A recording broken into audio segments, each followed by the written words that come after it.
tôi thế ya hey hey ako'y mo bear iswa inay to into kwa in the man wana itan heya nang le sung tesu sandam na long nga choy lut kway ro Christian chung kwa lalpatin natin tu kung kwa inang ginglong ang choy vengay lo lungkoy insay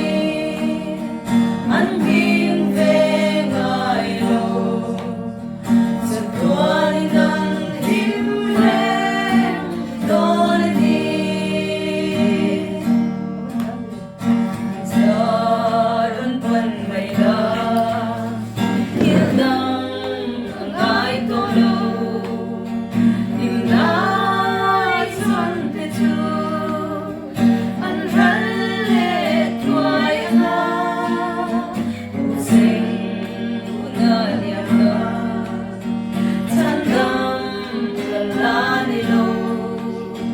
di atapan di akin maya Christian chung kwa lalpatin natin tu kung kwa ang ginglong ang tuway vengay lo lungkoy insay ang king vengay lo sa tuwanin ng himlen donanin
Him